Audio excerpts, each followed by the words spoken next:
नमस् नमस्कार साथियों, स्वागत है आप सभी का आपके अपने YouTube channel Kedarnath classes Uttarakhand में।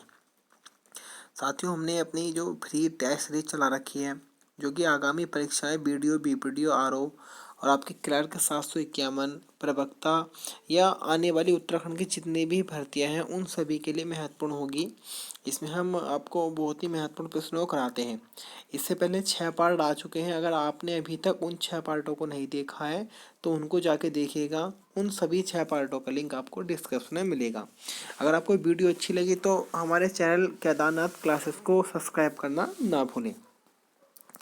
तो बढ़ते हैं हम अब अपने अगले प्रश्न की तरफ। क्वेश्चन 151 है, वैदिक काल में उत्तराखंड में किस जन का शासन था? तो वैदिक काल में उत्तराखंड में त्रितसु जन का शासन था। आपको पता होगा, अगर हम बात करें भारत की, तो भारत एक अखंड भारत ना होकर पहले अलग अलग जन में बटा हुआ था। धीरे धीरे जन ये बड़े बड़े जनपद बने, जनपद से महाजनपद पड़े और उसके बाद में चंद्रगुप्त मौर्य नाम के एक राजा ने इन सभी महाजनपदों को मिलाकर एक अखंड भारत की स्थापना की थी। तो ये आपके वैदिक काल की घटना की बात कर रहे हैं। तो वैदिक काल के समय जो उत्तराखंड में किस जन का शासन था? तो त्रितसु जन का शासन था। क्वेश्चन नंबर 152 है, कटेहर के हिंदू राजा खड़क सिंह का कुमाऊं से भागने का उल्लेख किस पुस्तक में है? तो एक राजा थे आपके कटेहर के खड़क सिंह और उनके कुमाऊं से भागने का उल्लेख आपको तारीख ए मुबारक शाही पुस्तक से मिलता है। क्वेश्चन नंबर 153 है, कत्यूरी प्रशासन में तहसील स्तर की प्रशासनिक इकाई को क्या कहा जाता है? तो इसे कर्मांत नाम से जाना जाता था उस समय जो तहसील स्तर की प्रशासनिक इकाई होती थी। क्वेश्चन नंबर 154 है, कौशिक समिति ने प्रदेश में कितने मंडल बनाने की मांग की थी? तो आपको पता होगा वर्तमान में 2 मंडल है, लेकिन कौशिक समिति ने 3 मंडल बनाने की मांग को किया था। क्वेश्चन नंबर 155 है, ऐठुर विद्रोह कब हुआ था? तो आपका ऐठुर विद्रोह साथियों 1851 में हुआ था, जो कि सकलाना की जनता के द्वारा किया गया था और बद्री सिंह असवाल का इसमें मुख्य रूप से नेतृत्व रहा था।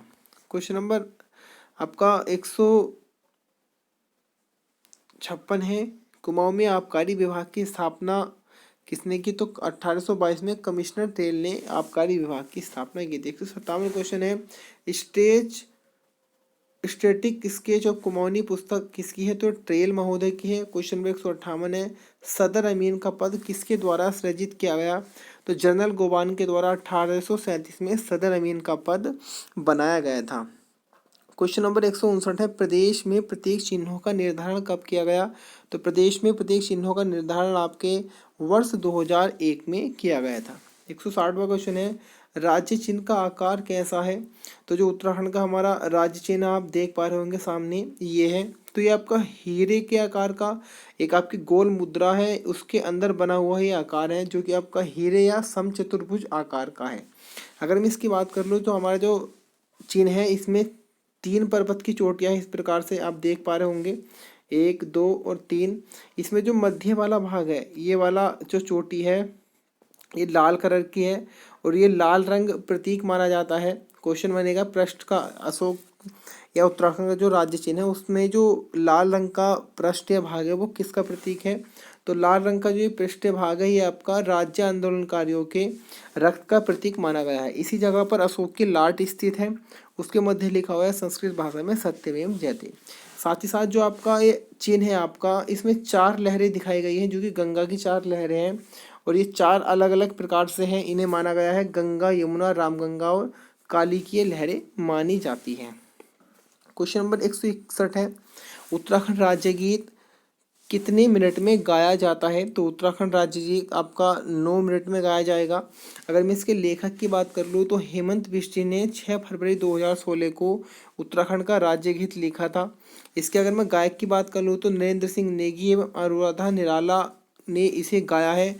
साथ ही साथ राज्य गीत चयन समिति के अध्यक्ष, यानी कि जिस समिति ने इस गीत को चुना होगा, जैसे कि आपका देवभूमि, मातृभूमि, सत सत वंदनम, इस प्रकार से, तो उसकी जो समिति थी तो वह लक्ष्मण सिंह बटोही उसके अध्यक्ष रहे थे, जो आपका राज्य गीत को चयन करने वाली समिति के। क्वेश्चन नंबर 162 है, कस्तूरी का रासायनिक नाम क्या है?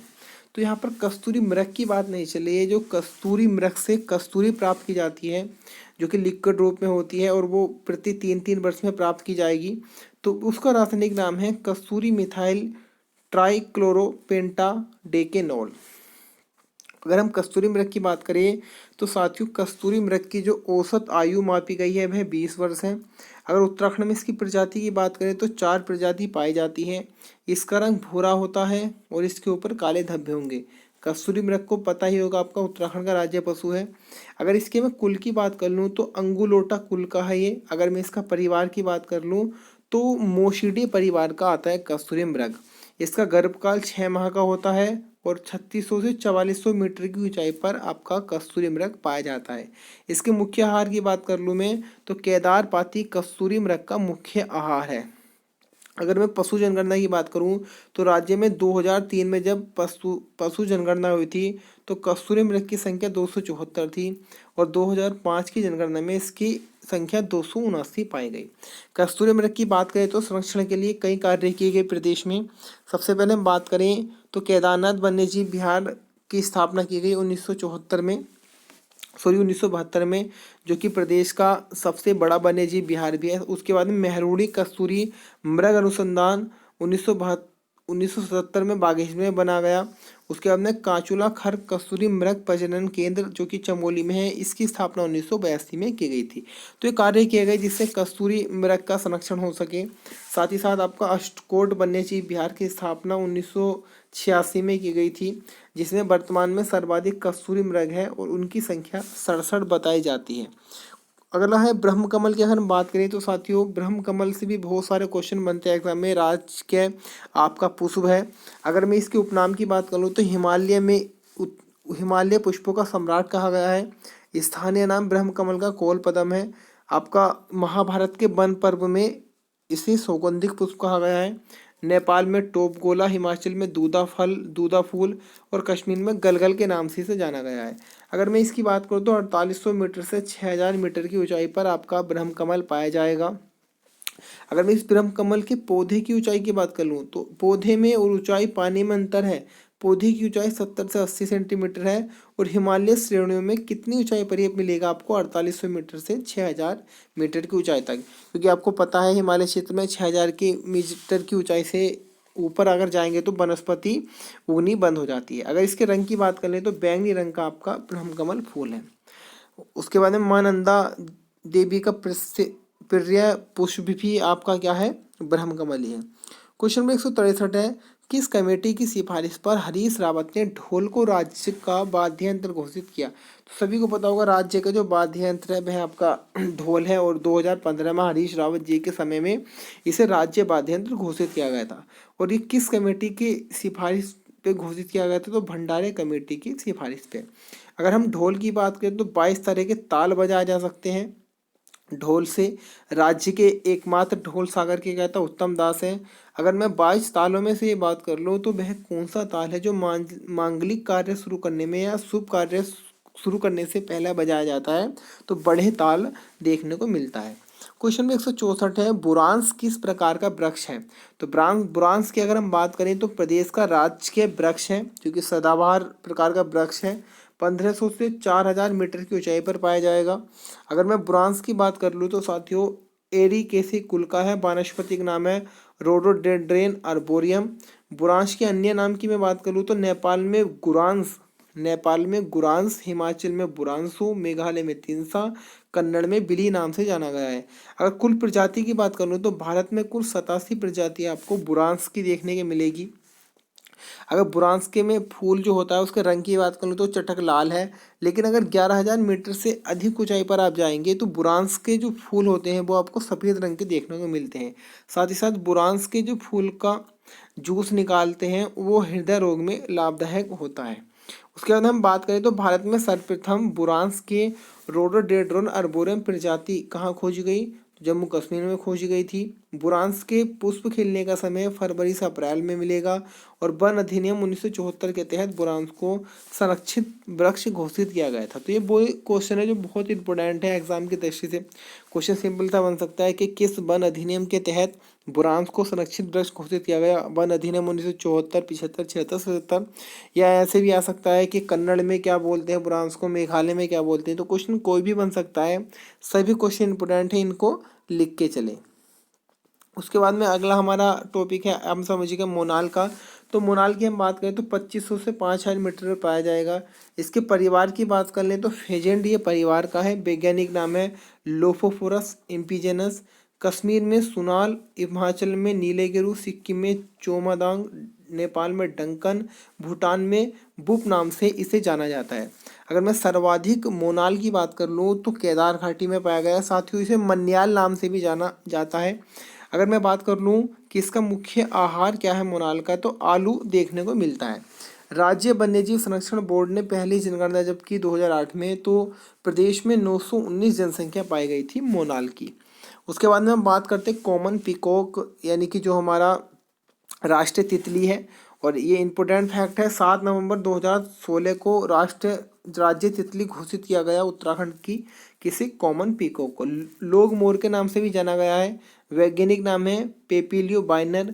1996 में लिम्का बुक में भारत की सबसे सुंदर तितली का खिताब इसे मिला था। इम्पोर्टेंट यहाँ से क्वेश्चन बनता है। तो साथ ही साथ कब इसे राज्य तितली घोषित किया गया, तो 7 नवंबर 2016 को। एक क्वेश्चन और बनता है टिमरू वृक्ष पर, ये जो तितली होती है टिमरू वृक्ष पर अंडे देती है। साथ ही साथ भारत की सबसे बड़ी जो तितली है उसको ट्रोई डेस के नाम से जाना गया है, और ये आपके डीडी हाथ में मिली है, और इसे गोल्डन वर्ल्ड विंग का नाम दिया गया है। क्वेश्चन नंबर 164 है, भारत की स्वतंत्रता के समय कुमाऊं कमिश्नर कौन था? तो भारत जब आपका स्वतंत्र हुआ 1947 के समय, तो उस समय आपका डब्ल्यू फिनले कुमाऊं कमिश्नर रहे थे। अगर मैं प्रदेश में बात कर लूँ तो कुल 24 कुमाऊं कमिश्नर हुए, जिसमें 23 ब्रिटिश थे और एक कुमाऊं कमिश्नर KL मेहता, जिनका कार्यकाल 1947 से 48 रहा था। ये एकमात्र भारतीय थे। तो डब्ल्यू फिनले की हम बात करें तो 1943 से 47 तक इनका कार्यकाल चला, और स्वतंत्रता के समय कुमाऊं कमिश्नर डब्ल्यू फिनले थे। क्वेश्चन नंबर 165 की तरफ हम बढ़े तो अगर बात चलती है असहयोग आंदोलन, जो गांधी जी के द्वारा 1920 में चलाया गया था। तो इस समय अगर हम बात करें असहयोग आंदोलन के समय कुमाऊं कमिश्नर कौन थे, तो P विंडम थे। स्वदेशी आंदोलन के समय कैंपबेल थे। कांग्रेस स्थापना जो कि 1885 में हुई थी, इस समय G रोज थे। क्वेश्चन बनता है ठेकेदारी प्रथा को प्रदेश से किसने समाप्त किया था, तो हेनरी रेमजे ने इसको समाप्त किया था। क्वेश्चन नंबर 166 है, 1884 में सेवानिवृत्त होने के बाद रेमजे 1892 तक कहाँ रहे? तो ये 1884 में सेवानिवृत्त हो गए थे, और ये 1892 तक अल्मोड़ा में रहे थे। 167 क्वेश्चन है, राज्य के किस जिले में अफगानिस्तान का क्रिकेट बोर्ड का होम ग्राउंड बनाया गया था? तो आपके देहरादून स्थित राजीव गांधी क्रिकेट स्टेडियम में अफगानिस्तान क्रिकेट टीम का होम ग्राउंड बनाया गया था। क्वेश्चन नंबर 168 है, उत्तराखंड को BCCI की सदस्यता कब मिली? इंपोर्टेंट क्वेश्चन है ये। तो 13 अगस्त 2019 को उत्तराखंड को BCCI की सदस्यता मिली थी। क्वेश्चन नंबर 169 है, हंसा मनराल को किस वर्ष द्रोणाचार्य अवार्ड मिला? तो हंसा मनराल जो कि पिथौरागढ़ निवासी है और भारोत्तोलन से संबंधित है, तो वर्ष 2001 में इन्हें द्रोणाचार्य अवार्ड से नवाजा गया। द्रोणाचार्य अवार्ड की हम बात करें तो साथियों वर्ष 1985 में चले थे, और खेल प्रशिक्षण के क्षेत्र में ये दिया जाने वाला अवार्ड है। क्वेश्चन नंबर 170 है, चंपावत स्थित बालेश्वर मंदिर को किस वर्ष राष्ट्रीय धरोहर स्मारक घोषित किया गया? तो आप सभी को पता होगा चंपावत का जो बालेश्वर मंदिर है इसे चंद राजाओं ने बनाया था, और इसको बनाने वाला जगन्नाथ मिस्त्री था। और कहा जाता है कि ये जिले का सर्वोत्कृष्ट मंदिर भी माना गया था, और इसी कारण कहा जाता है कि इन चंद राजाओं ने इस जगन्नाथ मिस्त्री के हाथों को कटवा दिया था कि ये इस प्रकार का कोई और मंदिर ना बना सके। लेकिन उन्होंने इन चंद राजाओं का घमंड तोड़ने के लिए अपनी पुत्री कस्तूरबा की सहायता से एक हथिया नोला बनवाया था चंपावत में, जो कि एक हाथ से बनाया गया एक नोले प्रकार का था। तो इस बालेश्वर मंदिर की बात चल रही है जो कि चंपावत में स्थित है। इसे आपका राष्ट्रीय धरोहर स्मारक कब घोषित किया गया? तो 1952 में चंपावत के बालेश्वर मंदिर को राष्ट्रीय धरोहर स्मारक घोषित किया गया था। क्वेश्चन नंबर 131 है, कत्यूरी राज में लोहा घाट को किस नाम से जाना जाता था? लोहा घाट की हम बात करें तो चंपावत का हृदय स्थल इसे कहा गया है। और अगर हम बात करें कि ये लोहा घाट को किस नाम से जाना गया था, तो सुई के नाम से आपके जाना गया था कत्यूरी राज के समय में। क्वेश्चन नंबर 172 है, मायावती आश्रम में धर्मार्थ अस्पताल की स्थापना कब हुई? तो मायावती आश्रम में धर्मार्थ आश्रम की स्थापना 1903 में की गई थी। मायावती आश्रम की स्थापना आ जाए तो 1899 में। इसे अद्वैत आश्रम के नाम से भी जाना गया है। तो ये इंपॉर्टेंट फैक्ट होते हैं, इन्हें लिख लिया करें। क्वेश्चन नंबर 173 है, कालू मेहरा को गुप्त संगठन चलाने के लिए किसने आमंत्रित किया था? तो कालू मेहरा चंपावत निवासी जो कि पहले स्वतंत्रता संग्राम सेनानी भी जाने जाते हैं। इनका जन्म आपका 1831 में बिशुंग गांव चंपावत में हुआ था। इन्होंने 1857 की क्रांति में अंग्रेजों के खिलाफ हल्ला बोला था और इन्होंने एक गुप्त संगठन क्रांतिवीर भी बनाया था और उसको चलाने के लिए जो इन्हें आमंत्रित किया था तो अवध के नवाब वाजिद अली ने इन्हें आमंत्रित किया था। क्वेश्चन नंबर 174 है, उत्तराखंड का मूसोलिन किसे कहा जाता है? तो उत्तराखंड का मूसोलिन या काली कुमाऊं का शेर आपके हर्षदेव ओली को जाना गया है। हर्षदेव ओली जी की हम बात करें तो जन्म चंपावत के खेती खान में 1890 में हुआ। खास बात इनकी 1929 में लाहौर कांग्रेस सम्मेलन में कुमाऊं क्षेत्र का प्रतिनिधित्व भी हर्षदेव ओली ने किया था। साथ ही साथ 1930 में जंगलात कानून के विरोध में सविनय विज्ञान आंदोलन भी हर्षदेव ओली जी के द्वारा ही चलाया गया था। क्वेश्चन है 175, चंपावत में घर घर पूजा जाने वाला देवता कौन सा है? तो एड़ी देवता को चंपावत में घर घर पूजा जाता है। एड़ी देवता को धनुषवाड़ देवता के नाम से भी जाना जाता है। क्वेश्चन नंबर 176, राज्य में सर्वाधिक तीर्थयात्री किस धाम पर आते हैं? तो राज्य में सर्वाधिक तीर्थयात्री आपके बद्रीनाथ धाम पर या बद्रीनाथ मंदिर पर आते हैं। बद्रीनाथ मंदिर की अगर हम साथियों बात कर लें तो इसके कई अन्य नाम भी हैं, जैसे पुराणों में इसे योग सिद्धा, मुक्ति प्रथा, बद्रिकाश्रम, विशालय के नाम से जाना गया है। सतयुग में इसे मुक्ति प्रथा कहा गया था। और बद्रीनाथ अगर मैं धाम की बात कर लूँ तो समुद्र तल से 31-33 मीटर की ऊंचाई पर ही आपको देखने को मिलेगा। इसका निर्माण की अगर हम बात करें तो अलग अलग तरह से होता रहा है। इसका पुनर्निर्माण अजय पाल जी ने भी किया था, भव्य निर्माण कत्यूरी शासकों ने किया था। साथ ही साथ अगर हम बात करें तो यह अलकनंदा नदी के तट पर स्थित है। इसके समीप 5 कुंड है, 5 शिलाएँ हैं, 5 धाराएँ हैं। और अगर हम और यहाँ पे बात करें तो इसके निकट में एक आपका तप्त कुंड भी देखने को मिल जाएगा।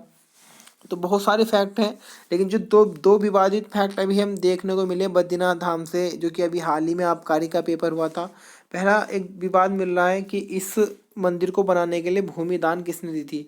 तो अलग अलग बुकों में अलग अलग आंसर है, कहीं कहीं ललित सुरदेव दे रखा है, कहीं पद्मदेव दे रखा है।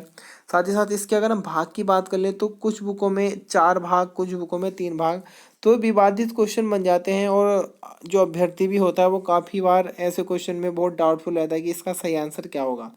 तो इसी प्रकार से अगर हम बात करें अपनी, हम टेस्ट सीरीज चला रहे हैं जो कि आज 7वां पार्ट है। ये 6 के 6 पार्ट आप देखिएगा और एक लाइक ज़रूर कीजिएगा अगर वीडियो आपको अच्छी लगे। साथ ही साथ अपने सभी साथियों में शेयर करना ना भूलें। आज के लिए इतना ही, मिलेंगे कल फिर एक नई वीडियो के साथ। धन्यवाद।